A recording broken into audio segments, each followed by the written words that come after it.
What up, Coop Group? Welcome to a fun, double-featured Alliance War video, where we have War number 9 against apoco and War number 10 against Demon. So, let's get straight into the action, because we had not too many fights in both wars. I figured I'd kind of put two into one and just make it a fun video for you guys. I do apologize, though, for not posting this video earlier, but things happen in life. Anyways, so I ended up being back up in Section 1 for the first war, and I'm not too ecstatic about that, because Path 9 I could have easily done at least the first node, which was a stealth Spidey, which we died to, because someone was trying to charge up the guillotine, and Ghost was a lot stronger for that fight. But anyways, I'm on node 23. It's my first fight this war. I originally had, I think, like 5 fights scheduled for this war, and then it got pushed all the way down to 2 because I just wasn't, it's not that I wasn't confident in the fights, it's just that other people were better options, and just with the team I was given, it just wasn't a good idea, and everyone had already joined. At the point that I joined, it was an even 2-2, so I was pretty confident that we can easily win this war. But anyways, I'm a node 23 Mixed Master Mordo. Super easy fight. I believe last war I fought a Mordo on path 8. So yeah, I did show you some fights I was supposed to do there. But yeah, just 2 fights this war. I honestly didn't even mean to throw on that 200% boost. That was a waste of a boost. It's not needed for this Mordo fight. It's on Mixed Master and Aggression Prowess. He's really easy to defeat using Ghost. And it's really simple to just parry Mordo and just, punish his parry. It's pretty easy because with Ghost, when you have your precision up, then you can't be evaded and you can't be astral evaded. So it's a very fun fight. Now, I probably could have done this with Wasp if I was trying to do a lot more fun, but we decided to be smarter, not harder, and just use Ghost. Now, I got my I believe, Sig 180 rank 3 Ghost. He's going to build up some prowess. Not a big deal. Now, with using against a Mixed Master node, you got to make sure you can't do the same attack twice in a row. However, you can do medium twice in a row as long as you have your precision up. Not an issue. Throw my special 2 super fast. As long as he, if Mordo blocks for long enough and you throw an unblockable special, he can block the unblockable special. So you have to be able to throw the unblockable hit fast. Now, I'm not running suicides here. I'm not going to bother wasting it at all, because look, I'm at 100%. I never took one blocked hit. If I did, then it was a parry, but I don't even think I needed to. And on to my next fight. My last fight of this war. I boosted so much for that fight. Pretty useless. I probably shouldn't have boosted that much for that fight. Again, I didn't even mean to throw on the other fight. I was originally scheduled for this fight also, but Quake is a lot better for that fight. And now there is a Doom. And I just wasn't having it this war. Just two fights this war. I've had so many wars where I'm just like under 4 fights and just not happy, to be honest. And I think my alliance knows my officer's trying to give me more fights, and then he just takes them away in the same war. But yeah, I'm boosting up pretty small here because this war is already lost. We died so many silly deaths that just weren't needed. 2 deaths were someone trying to charge the guillotine for the boss. I ended up giving away my Spider-Gwen fight so that he can actually charge up the guillotine for the boss. And I did so with the boss, but, what was the cost? 2 deaths? Not good. Anyways, I'm going with a Wasp to this fight. I'm like, you know what? We lost this war already. I'm going to have some fun. I can maybe get this fight down 50%, maybe a little bit more with my rank 5 5-star Wasp. He is running willpower, so there is a little bit more healing than I would have anticipated. But I like to say that I'm pretty confident going against Doom using any champion. Beat out his special ones if I have to. I'm able to dodge them pretty well. I might get shocked like here, so I gotta be very careful not to get smacked in the face. Just kind of back up so the shock falls off. Wait for his aura to fall off, and then I can do another heavy attack. Throw my special 2 here. Again, I'm not running suicide, so I can fully throw specials here all I want. My health bar is looking a little more healthy than his. And yeah, as I said, I'm perfect at evading a special 1, and then I take a smack to the face there. That's fine, though. As long as it doesn't hit me and smack me with a heavy attack, then I am good. This fight's still going better than I had planned. I did not expect to have more health than him. He throws a special 2 here. Now, luckily, the last 2 hits are evaded. I'm so lucky. I don't know why I got a double evade. I don't know how that works with Wasp, where she just can evade projectiles like crazy sometimes. Bug or not, it's really helpful because I would have died from that attack. Evade this one here. Can't throw a heavy attack because of the aura. I was going to do a intercept there, but it's not needed. I'm just waiting for this to fall off. Got my evade there out of nowhere, trying to parry. I'm at 7% health. Throw my special 2 at 7% health. Take the screenshot. He's done. Now, if I had my rank 3 Wasp off defense and offense, that fight would have been done in half the time. Probably 20 hits easy because she hits hard. Then again, I barely boosted for that fight. And as I said, this war is already over at that point. So I'm not trying to waste attack bonuses. It's not what I'm doing. I just wanted to have fun because that's a super simple ghost fight, and I probably could have done that without boosting at all. But anyways, we had 2 fights, no potions. My ghost was at 100% health going into that both fights. And just, yeah, this season is just not that strong right now. We're at War 9 right here, and I'm at 44 fights. It's not as much as I had last season. I'm just a little useless, I guess. And we're at 4 losses now, which is really bad, considering that we are falling far and far away from possibly being out of Masters.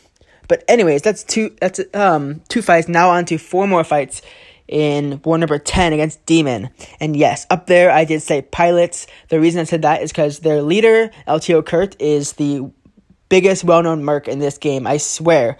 So it is very high chance that they were piloting each other's accounts. This war was a mess. Everyone in my alliance was questioning how they usually die 10 times, how they died under 4 times this war. It's just, yeah, alliance war is getting easier, and yeah, maybe our defense is a little easier than most others, but still, it's just, we weren't happy this war, and a lot of people just messed around early, and we shouldn't be messing around this early. I'm going to be in path 9, and then I forgot what other path I was on. I'm supposed to be in path 2, I believe. Some simple fights, and then I had that Killmonger Hazard Shift mini-boss. Now, I've never taken a Killmonger here before. I think usually people use someone who can armor break really well, like CMM, who can deal with the Hazard Shift. Or I've actually seen a solo using CGR, Cosmic Ghost Rider, and that's a pretty cool solo. But anyways, I'm on the first fight here of path 9. I believe, again, I'm sharing this path with someone else because he's going to be taking the next fight, the Morningstar, who's unawakened. Why would you ever place an unawakened Morningstar? He's going to be charging up his guillotine with that fight for the boss again. Although they said that I'd be getting more fights, I still just have 4 this war. Anyways, this is Hazard Shift, Mole Man. I wasn't too concerned about this fight. The only thing I always yell at myself while I'm doing the fight against Mole Man is do not hit into his block. That's how you die. Do not hit into his block. Or just don't give him any charges. So don't parry him if I don't have to. If I want to bait special 1, that'll give him 2 charges. Then he goes unstoppable and he blocked hits. So don't hit into his block and only phase. Now, yes, he is a large and extra large defender. So I'm not going to be throwing any special 2s here at all. It is a slightly long fight, but I boosted up just for this fight. I did throw a special 2. Honestly, not sure why. I'm not running suicides for this war again. I found it pointless because the fights I was doing just didn't need it. With the big boost that I have to take off those 4 protections that he has on.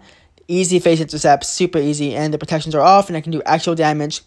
I believe I hold my special now. I'm not going to throw a special 2 again because it's just pointless. It just doesn't do enough damage in this fight because it's just the protect global. Oh no, I'm in the corner. Whatever will I do? Just kidding. Just hit him and get out of the corner. I do throw a special 3 here because I got 2 nice debuffs to phase off into Furies. And it's a pretty big special 3. He goes down. Super simple fight. I lose 7% health this war. Again, very comfortable with any Hazard Shift node usually, as long as it's not an impossible fight. And then my buddy ended up soloing that unawakened Morningstar. I think he was a rank 2. Yeah, these guys don't have the biggest accounts. So it's just confusing how they did so well. But then again, congrats to you guys. Anyways, I'm going to be taking the next 3 fights on the same boost. So I'm boosting up.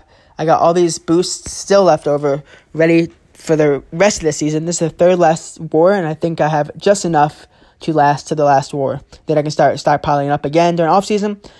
Anyways, on path 2, this is the strike counter power suppression path, where basically if you do the same hits over and over, then you'll get your power suppressed. I'm not too concerned. All I gotta do is get to a special 2.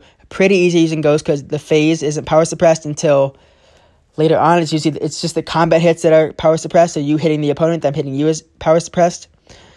But yeah, I'm just trying to get to a special 2. Then I'm going to bait out her special 1 and get some big furies on me. I'm at 92% health. This is super easy. She throws a special 1. I run in there. I could have been parried there easily, but I wasn't, and she's down. Super simple. Didn't need the power back boost, but it's mainly used for the Killmonger fight that's coming up soon. I did a few duels to be ready for that. But anyways, on to this Omega Red, who is a large defender. And I can't really expect to be throwing specials in this fight. So it's going to be a long fight. I have to push him back, not get stuck in the corner. Because if I get stuck in the corner, then yeah, I just get destroyed by degen. And that is not a good time. Now, I do have the hurt synergy, so anytime I'm in phase, that degen will do no damage at all. But I cannot let that stack up to 10. There are a few times when it gets very close to 10. But also this node has a power sting anytime I get a bar of power. So that's pretty useful, to be honest. There are times when I go over bar of power, and it's very nice with my phase, luckily. Not sure what I was doing. I think I was just backing up because I'm at 10 right there. Luckily, I was phasing, so I'm taking no damage. Oh, those are power suppressions. So I did get confused because those look very like the power suppression debuff and the Omega Red debuff look very alike. But I'm healing up pretty nicely in this fight because anytime I go over a bar of power, using a phase, like right here, I'm going to phase, and I get a power sting debuff. It's really useful. He's not throwing a special. He's 10% health. Another power sting debuff right there, which is super helpful. I'm at 96% health, trying to get as much health as I can. I think it's 98%. Good to go to not use any potions this war. On to the Killmonger fight. I did plenty, like 3 or 4 duels to get ready for this fight, just to make sure that I'm able to get my special 2 off before he activates the damage back that he does for his reverberation. Now, this is only a SIG 63, I believe. I think I look at it for a second. I'm not sure if I do. I think Prolord was in AGT for a season. I could be wrong. But I'm going to put on a power set 1 boost, mainly because I got to get to a special 2 as quick as I can and then rinse them before his reverberation comes on. Because if I have to wait out his reverberation, I'll get stuck in the corner and heavy to oblivion. I can't even say that word right. But I'm almost at a special 2 right here, trying to turn on some debuffs. I get 1 on me. Not enough. I get 2, just enough. Again, I'm not running suicide, so it's pretty useful. His reverberation isn't on yet. I'm getting all his power back. Now I'm going to wait out his reverberation. I'm just going to hit him and it does do some power back. This is my last fight of the war. Not too concerned here. He threw a special 3, which I'm going to time this perfectly. Awesome. And throw my special 2, and this fight's over. Now, what I meant by time that perfectly is he has 3 indestructible charges, and anytime you hit him with indestructible and he has reverb, it does no damage anyways, so there's no damage back to you, so I just timed those perfectly. But anyways, we end up losing this war against Demon, and they are doing better now than they ever have been. I believe they were Plat 1 last season and just been stuck in Plat 1. Now they're ahead of us in Masters, and we are falling out of Masters. Now, I'm not going to say this was a bad war because we died 5 times, and that's a pretty good war for GT40, just dying just 5 times. But seeing them die only 3 times, man, we've had bigger alliances die way more times than 3. And here they are. They were talking so much smack in the war chat, but I guess we deserve it. We lost. Anyways, I ended up getting a kill, which you see right there. I got a kill this war on my wasp on path 4, I think it was, in second section, and it's like, dude, how do you die to that wasp? It's the easiest Quake fight ever. I think they brought Quake too. So yeah, it just shows that like dying to simple fights, something was going on there. Not that I can prove anything, I'm not going to, but yeah, we're falling out of Masters, so hang by in 2 more wars. Let's see if GT40 can just clench onto Masters. We got this. And yeah, have a good one. It's Coop signing off from this double featured war video. Happy gaming.